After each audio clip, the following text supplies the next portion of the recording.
Hi, I'm Talia Baroncelli, and you're watching theAnalysis-news. This is part 2 of my conversation with economist Martin Hart-Landsberg.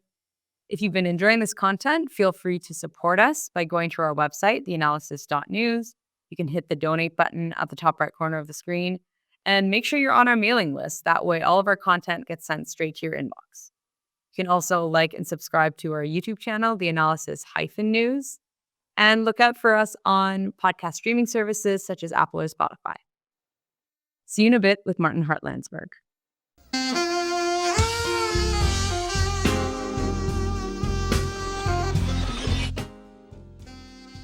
Joining me now is Martin Hart-Landsberg.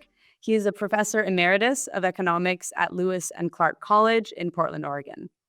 He's an author of several books, including Capitalist Globalization, Consequences, Resistance, and Alternatives, as well as a few books on Korea. One of them is called Korea Division, Reunification, and U.S. Foreign Policy.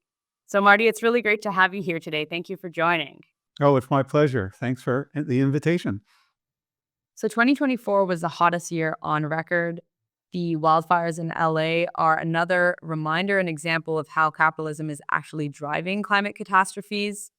And you wrote an article called U.S. Economic Planning in the Second World War and the Planetary Crisis. So this is a good opportunity to speak about the climate crisis now and how the left can plan and draw on specific strategies that worked in previous contexts to actually bring about a just transition right now. So why don't we speak about what happened under FDR in the United States during World War II and how FDR set up various wartime production boards to shift the economy from a civilian production economy to a wartime production economy, and what was actually required to bring these changes about. Yeah, I want to say just one thing about kind of globalization that sort of popped into my mind as we talked, and then I want to talk about what you had just raised. You know, when the International Monetary Fund was first being proposed in 1944, there's a man named Harry Dexter White who was the U.S. representative, and there was a different vision. I always like to go back to history and see what the debates were at different times to see what was not chosen. He argued for a centralized body that would not strip states of power, but would enhance their power to plan.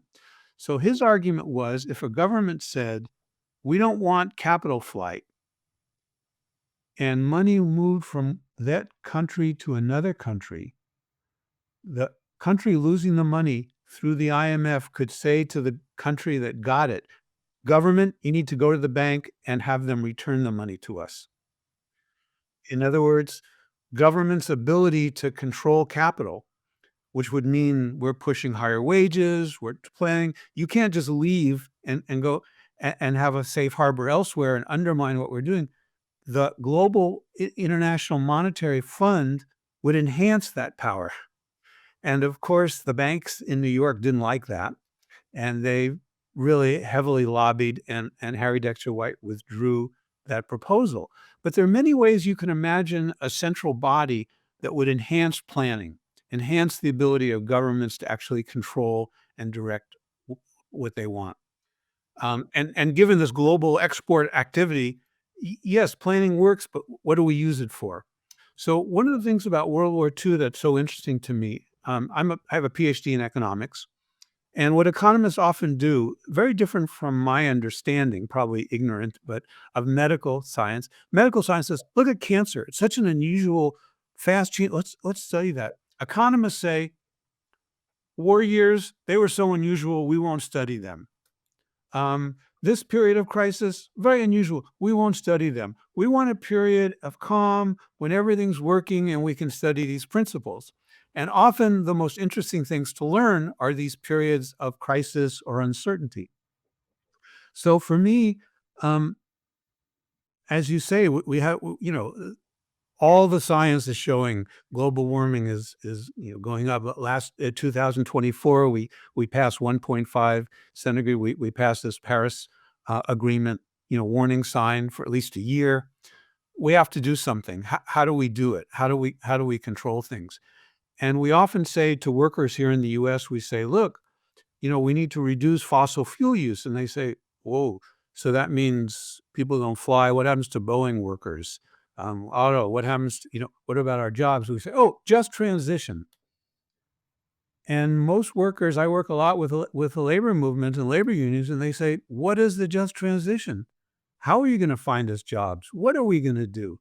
We look around and we don't see anybody showing us the capacity to do that.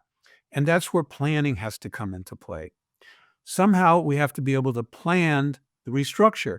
Almost any way you can envision a change, you're saying we're cutting fossil fuel use.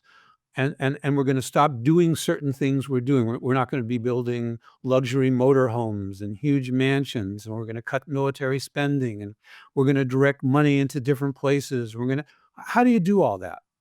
Ho- what does that look like? And what I discovered, and now, I read other people's work. World War II was an interesting example.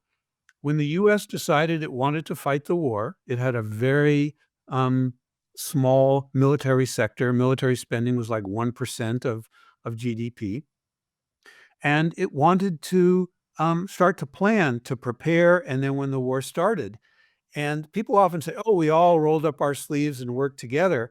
But in fact, the steel industry, the aluminum industry, the auto industry all refused to make changes. The auto industry refused to stop producing, even though it was gobbling up resources.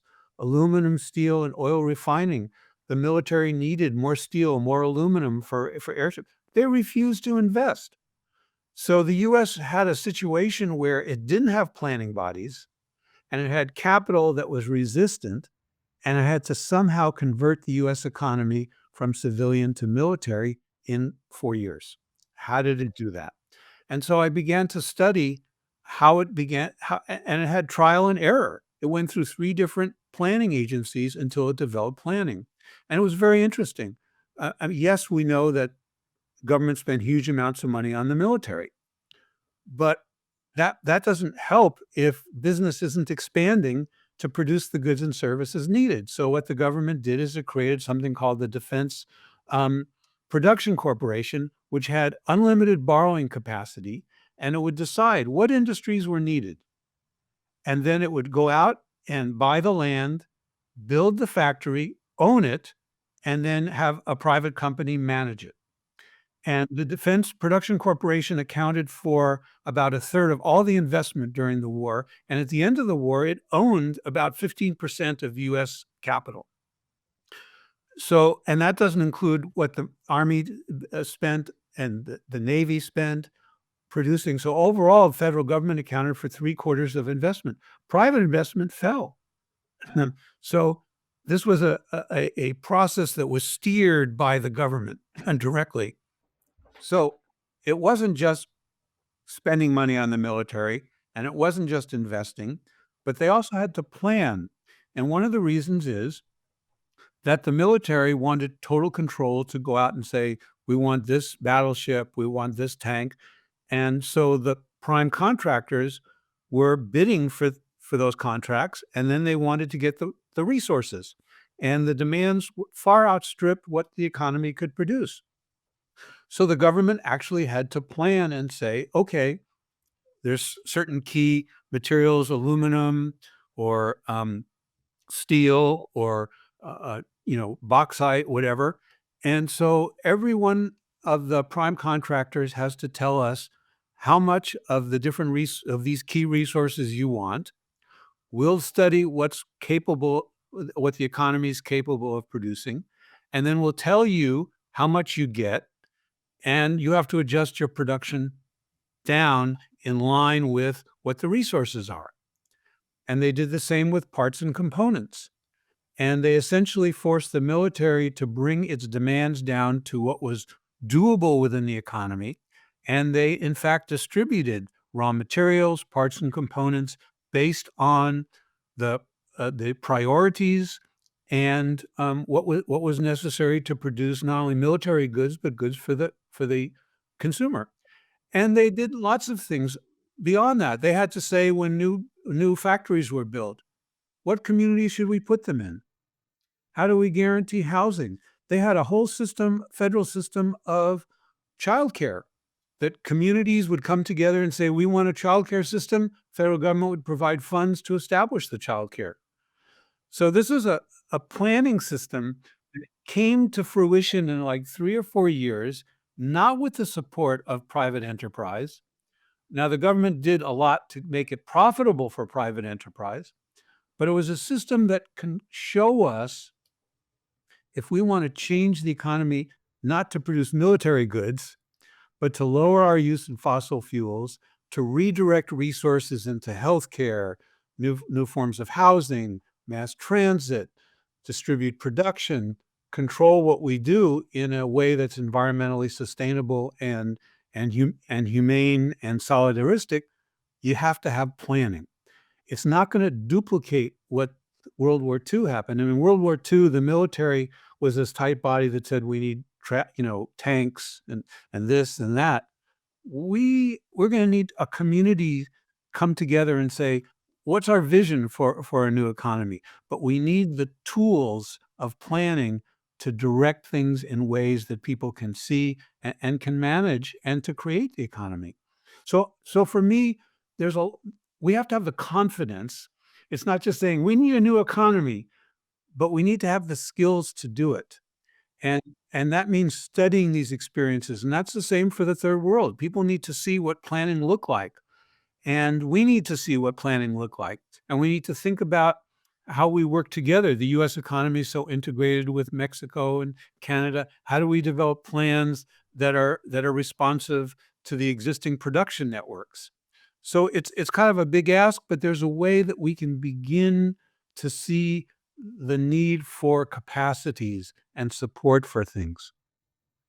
I kind of just want to emphasize how important everything you're saying is because the particular time period that you're talking about, the World War II mobilization, is incredible because FDR was really up against some of the largest monopolies that ever existed. I mean, capitalism itself tends to form monopolies. It's kind of in its DNA to form monopoly capitalism. It just tends to do that.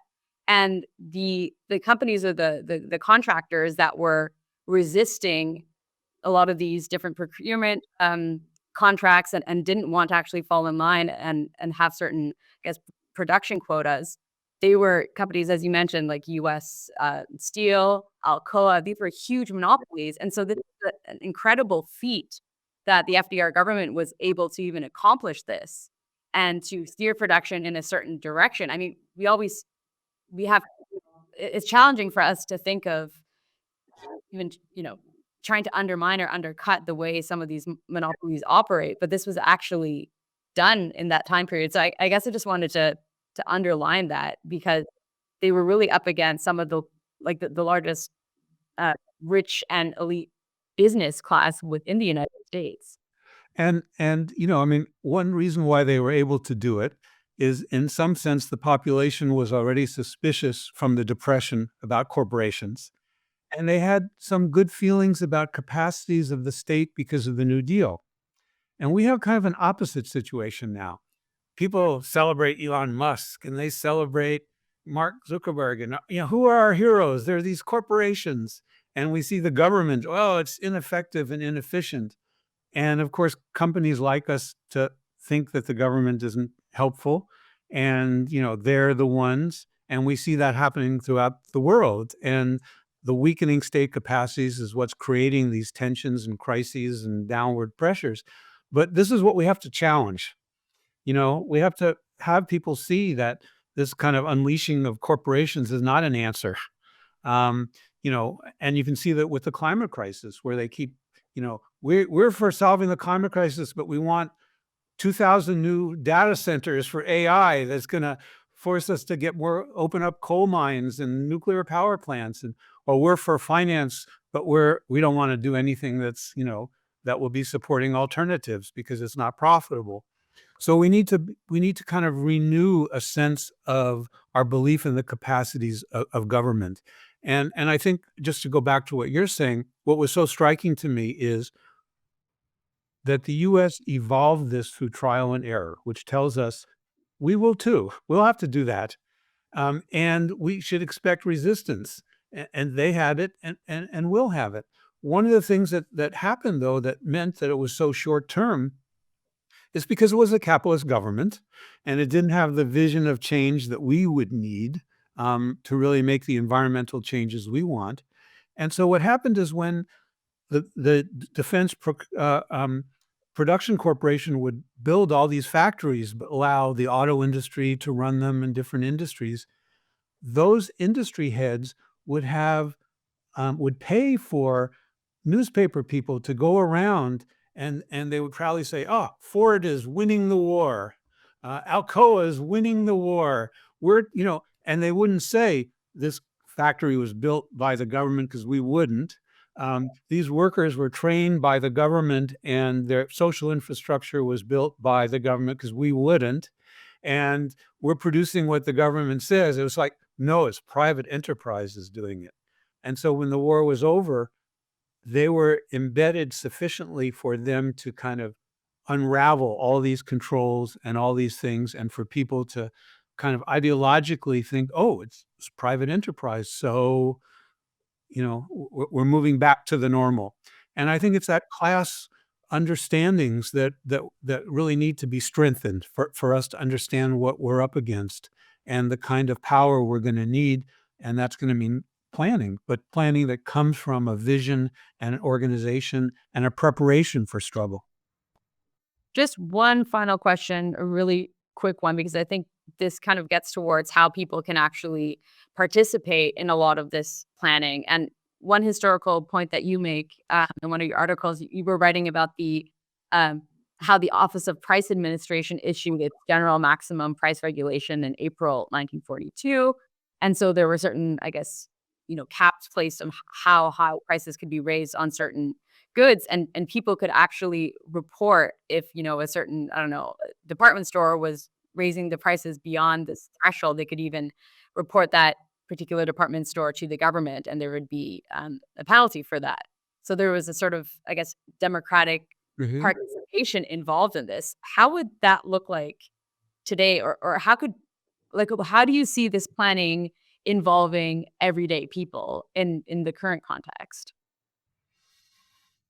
Well, I mean, that's kind of the challenge. Certainly, one of the things that's much easier to understand is the way the government funded childcare centers and required, canteens to produce food, communal kitchens for workers. Um, every community that wanted to could come together and create a center and ask for federal funds and establish it, but they ran it. These were community controlled and run centers. What you described with the price control was really, really important and heartening. The U.S. government tried to control prices and couldn't, and workers started striking because they didn't have the funds. They were losing real earnings, and the government was worried that the strikes would undermine the war effort. So even though they didn't want to, they finally set up a system of dollars and cents price controls um, that were mostly for 300 food items, but also dealt with clothing and other items. And they set up all volunteer price control panels with one paid person to take notes. And then they deputized volunteer price assistants who would go out. A lot of these were women or returning veterans, women who were staying home with children, or returning veterans, or older people. And they would go out into stores, and the stores had to show the prices. And if they found violations, they would order them to change them. And if they wouldn't, these price assistants, who would go on a monthly cycle but changing the dates, would report them to the boards, and the boards could fine these companies, and the fines would then go to the federal government. And each month, the the the Office of Price Control would reestablish the prices to take into account different changes. And what's so amazing is that the last 2 years of the war, prices only increased 2% during a time when there was full employment, minimal consumer production, maximum war. They ensured price stability. And why? Because people went out and were encouraged to know how business worked, And in fact, when this started, John Kenneth Galbraith, who was a very, important person, has done a lot of work. He was a central player, and he said he was against it. And he said, I don't want to have a Gestapo of housewives going into businesses. But in fact, it was popular participation in this program that made it work. So the lesson really is, how do we develop the policies we want? Maybe it's measuring pollution. Maybe it's overseeing, the production process. Maybe it's, having federal support for community production of childcare centers, or, communal kitchens, or parks, or who knows what. Um, but these are the lessons that we have. These are experiences, and they hold models for us, not to duplicate, but to inspire us and to think about it. And I think the more we have them in our toolkit, the more open we are to being alert to possibilities, and to envision something new, not just a highly centralized planning body that works for corporations, but something that we can reach and control.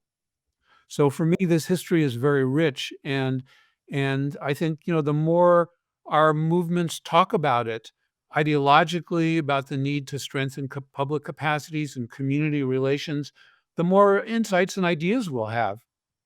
One last thing is that, if the economy is going to be as continually as poor as we think it will be, I'm not talking about a crisis, but poor, there's going to be plant closures. There's all sorts of things happening. And so these are the moments when, if we had public authorities that could work with unions and say, what can workers do? What are their capacities? What have they been trained for? How could their skills be used to do something else? And if the companies are going to want to close down because it's more profitable to produce environmentally damaging things elsewhere, or we don't want it, we want to have plans where a public authority in the local area can say, we want to support workers in taking ownership, or will own it, but work with you in producing goods and services that relate to the community. So we need communities to say, what are our priorities? What do we need? What skills exist in the community? How could community colleges train workers to know about these things? How do we study other examples of conversion process when we were trying to convert from military to consumer goods? How do we prepare plans that workers can see and have ownership over, and therefore imagine, yeah, we can do this. We don't have to have unemployment. We can be producing what we want and what's helpful to us. And so I think this is, community colleges, unions, scholars, um, community activists, housing people, transportation people, all of us coming together and building a vision like that. Right. And I think the history here really plays a huge role, because this history is incredibly empowering. And if we study it a bit more, then we could probably figure out how to better work with one another to enact this change and to challenge corporations and monopoly capitalism. Yep. I certainly agree with that. Martin Hart-Landsberg, it's been great speaking to you. Thank you so much for joining the analysis. It's been really great to talk about these things. My pleasure. Thank you. And thank you for watching theAnalysis.news. See you next time.